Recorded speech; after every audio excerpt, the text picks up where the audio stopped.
अविस्मरणीय क्षण. ऑनलाईन ओळख. दोघे तासनतास बोलत असायचे. सुरुवातीला संकोच, भीती, आशा, मनामध्ये भावनांचा कल्लोळ झालेला होता. दोघे एकमेकांची निवड, कपड्यांचा रंग, खाणं हे सर्व विचारतात. रात्री उशिरापर्यंत गप्पा, दिवसा फोनवर बोलणं चालू. तिला सुरुवातीला त्यांच्याविषयी विशेष काही वाटत नाही, पण त्यांच्या मनात ती भरलेली असते. तो तिला भेटायला बोलवतो तेव्हा हिच्या मनात धडधडी भरते. तिचं मन घाबरून जातं. तिला कळत नव्हतं की काय उत्तर द्यायचं. तो खूपच तिला आग्रह करतो, एकदा तरी मला भेट, पुढे मग बघू. ती तयार झाली भेटायला. तिच्या मनात धाकधूक, चलबिचल असं तिला वाटत होती. पण भीती नव्हती. ती फक्त एकदाच त्याला भेटणार होती आणि मग पुन्हा भेटायचं नाही असं तिने ठरविलं होतं. तो दिवस उजाडला. भेटायची वेळ जवळजवळ आली. दोघे विरुद्ध दिशेला राहणारे होते. ती वेस्टर्न तर तो सेंट्रल मध्ये राहत होता. दोघांनी मग दादरला शिवाजी पार्कमध्ये भेटायचं ठरविलं. म्हणजेच दोघांनाही सोयीस्कर असे होते. तो तिला म्हणाला की तू जिथे राहतेस तिथे मी येतो का तुला भेटायला. पण हिला ते नको होते. कोणी पाहिले तर, ही भीती मनात होती. म्हणून मग दादरला भेटायचं ठरविलं. ती घरातून निघाली तेव्हा तिने त्याला तसं मॅसेज करून कळविलं. दोघे दादर स्टेशनला आले. कुठे आहे हे फोनवरून विचारून ते दोघे एकमेकांसमोर आले.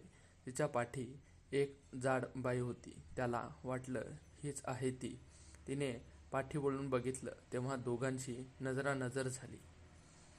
तिला पाहताच त्याला घाम फुटला, कारण ती कमालीची सुंदर होती. म्हणजेच त्याने तसा विचार केलाच नव्हता की जिला आपण प्रत्यक्ष भेटणार आहोत ती एवढी सुंदर असेल.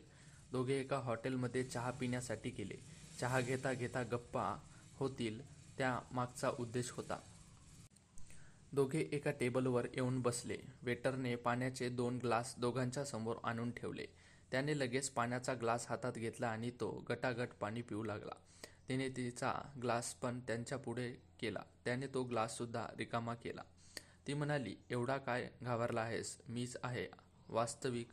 मी घाबरायला हवी होती, पण तूच घाबरला आहेस. शांत हो. त्यांनी चहाची ऑर्डर दिली आणि मग त्यांच्या गप्पा सुरू झाल्या. अधूनमधून तो रुमालाने घाम पुसत होता आणि ती त्यांचं निरीक्षण करत होती. स्वभावाने तिला तो खूप साधा आणि सच्चा वाटला. त्या दिवशी ते पहिल्यांदाच भेटत होते. ऑनलाईनमध्ये कोणी खरे फोटो लावत नाही, पण तिला प्रत्यक्ष भेटून तो खूप खुश झाला होता.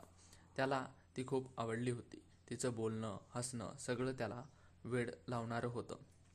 ती अजूनही त्यांच्याकडे बघत होती. त्यांच्या बोलण्याचे हावभाव डोळ्यात साठवत होती. तिलाही तो आवडत होता, पण अजूनही तिचा निर्णय पक्का झाला नव्हता. हॉटेलमधून बाहेर पडल्यावर ते दोघे शिवाजी पार्कमध्ये आले. तिथे एक बेंचवर बसून राहिले. कोणीच काही बोलत नव्हतं. फक्त ते दोघे बसले होते. येणारे जाणारे लोक बघत होते. हे तिला आवडत नाही, म्हणून तिने निघायचं ठरविलं. जाताना तिने त्याचा निरोप घेतला आणि ती तिच्या मार्गाने निघाली. पण तिच्या डोळ्यात सतत त्यांचा बलिश चेहरा डोळ्यासमोर येत होता. कुठेतरी त्याने तिच्या हृदयाचा ताबा घेतला होता हे तिला जाणवत होते, पण मन मानायला तयारच नव्हते. घरी आली तरी त्यांचेच विचार डोक्यामध्ये चालू होते. नंतर वारंवार ते दोघे भेटू लागले आणि दोघांचे प्रेमबंध जुळू लागले. असेच दिवस जात होते. दोघे भेटत होते. गप्पा होत होत्या. मग तिनेही कबूल केलं की तिचं त्याच्यावर प्रेम आहे. त्याने त्यांच्या प्रेमाची कबुली सुरुवातीलाच दिली होती. त्याला आता तिच्याकडून कबुली हवी होती, पण त्याने कधी तिला जबरदस्ती नाही केली किंवा घाई केली नाही. त्याने तिला वेळ देऊ केला होता. आता तो क्षण आला होता ज्यांची तो आतुरतेने वाट बघत होता आणि तिने तिच्या प्रेमाची कबुली जबाब दिला होता. काही दिवसांनी दोघांचे लग्न झाले. त्यांचा संसार सुखाचा चालू होता. आज दोघे एक सुखी जोडपं आहे आणि अजूनही तिच्या डोळ्यासमोर तो क्षण तरळत असतो ज्या दिवशी ते दोघे भेटले होते. तो क्षण तिच्यासाठी तो क्षण अविस्मरणीय क्षण होता, कारण त्या क्षणानंतर तो तिचा कायमचा झाला होता. आयुष्यातला खूप मोठा दिवस होता. ज्यामुळे ते दोघे एकत्र आलेले होते. आणि अशाच प्रकारे आजची आपली अविस्मरणीय क्षण ही कथा इथे समाप्त होते. ही कथा तुम्हाला आवडली असेल तर व्हिडिओला नक्की लाईक करा आणि अशाच प्रकारच्या नवनवीन कथा पाहण्यासाठी आपल्या चॅनेलला सबस्क्राईब नक्की करा. धन्यवाद.